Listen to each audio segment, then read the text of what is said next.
جو آخری نقطہ آپ نے بیان فرمایا کہ قرآن مجید کی جب آپ شروع وضاحت کرتے ہیں، توضیح کرتے ہیں، تفسیر کرتے ہیں، اس میں اور قرآن کی روشنی میں کسی چیز پر اجتہادی اطلاق کرتے ہیں، اس میں بھی ایک فرق ہے۔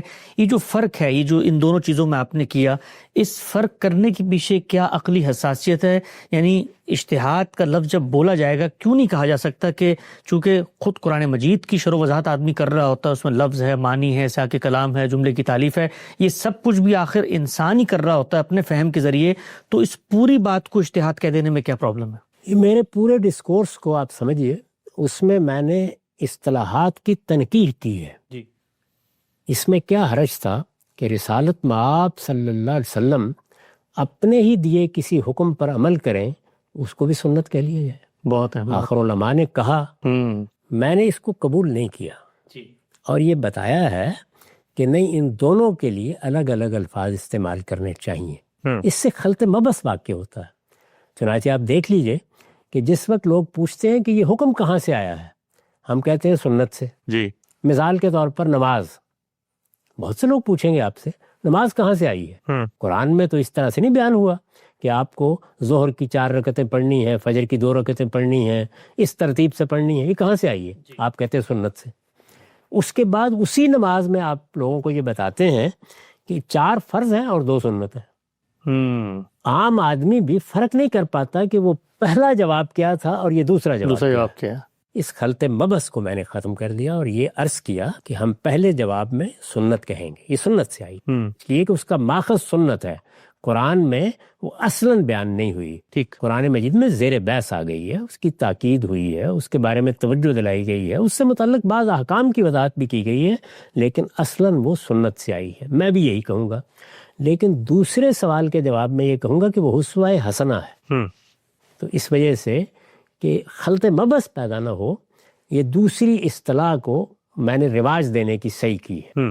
یعنی رسالت مآب کے وہ اعمال جس میں کوئی مستقل بذات حکم وجود پذیر نہیں ہو رہا، انہیں اسوہ حسنہ کے زیر عنوان رکھنا چاہیے۔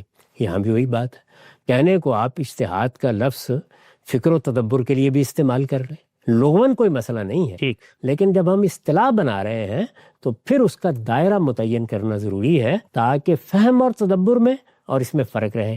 چنانچہ یہاں کیا ہوا، یعنی اب فہم و تدبر میں کوئی اختلاف کر کے آپ نے ایک حکم کی تعطیل کا حکم لگا دیا اور آپ کہتے ہیں میں نے اجتہاد کیا۔ اچھا، اس طرح کے معاملات بڑے مفکرین سے ہوئے ہیں، یہاں تک کہ علامہ اقبال نے بھی اس تعبیر کو اختیار کر لیا۔ چنانچہ یہ ضروری ہے کہ تنقیح کر کے ان کو بالکل الگ الگ رکھا جائے۔ وہاں تدبر ہوگا، وہاں جو مبادی بیان کیے جائیں گے وہ مبادی تدبر قرآن ہوں گے۔ تدبر، فکر، غور، فہم، جو جی چاہے استعمال کیجیے۔ کسی بھی بات کو سمجھنے کے لیے جو تعبیریں بھی ہو سکتی ہیں، ان کو اگر آپ دوسروں سے بھی متعلق کریں گے تو میں نے یہ عرض کیا کہ تفہیم و تبیین کی اصطلاح اختیار کرنی چاہیے، لیکن وہ دائرہ جس میں قرآن و سنت خاموش ہے، وہاں جب دین کا منشا یا اللہ تعالیٰ کا منشا سمجھا جائے گا، اور وہ 2 ہی طریقوں میں ہوتا ہے، یا اصول میں بیان ہو جاتا ہے اور اطلاق میں ہم اپنی عقل سے اس کو سمجھنے کی صحیح کرتے ہیں، اور یا یہ ہوتا ہے کہ اس میں ایک بات کہہ دی گئی ہے، اس کے عقلی مضمرات اور لسانی مضمرات کو سامنے رکھ کر پیش آمدہ صورتوں پر اس کا اطلاق کرتے چلے جاتے ہیں۔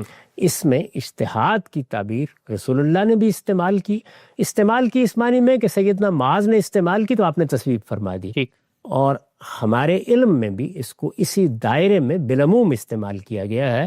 میں یہ کہتا ہوں کہ اگر کہیں تجاوز بھی ہوا ہے تو اس کو ختم کر کے اس کو اسی دائرے میں استعمال کرنا چاہیے۔ نقطہ بالکل واضح ہوا۔ اچھا ہم صاحب، یہ جو آپ نے بات فرمائی تھی، قرآن مجید کوئی اصولی ہدایت دیتا ہے، اس کا جو عملی اطلاق ہوتا ہے، اس کے مصداقات متعین کرتے ہیں، اس کو زمین پر اتار کے کوئی نظام کی صورت میں روبہ عمل کرنا پڑتا ہے، تو وہاں پر بھی اجتہادی صحیح ہوتی ہے، لہٰذا ان کو بھی اجتہاد کے دائرے میں لینا چاہیے۔ ایک مثال آپ کی خدمت میں رکھتا ہوں، بتائیے گا کیا یہ بھی اسی کی مثال ہے؟ مثال قرآن مجید نے کہا کہ وَلَقَدْ آتَيْنَاكَ سَبْعًا مِنَ الْمَثَانِي وَالْقُرْآنِ الْعَظِيمِ۔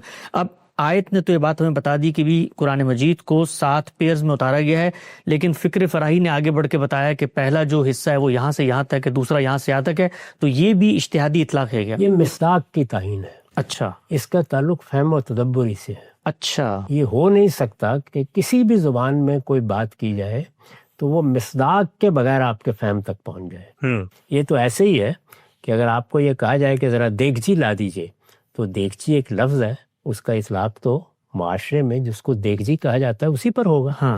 تو یہاں اطلاق کیا جا رہا ہے، اس لیے یہ تفسیر ہوگی، تفہیم و تبیین ہوگی، فہم ہوگا، اس پر بھی لفظ اجتہاد نہیں بولنا چاہیے.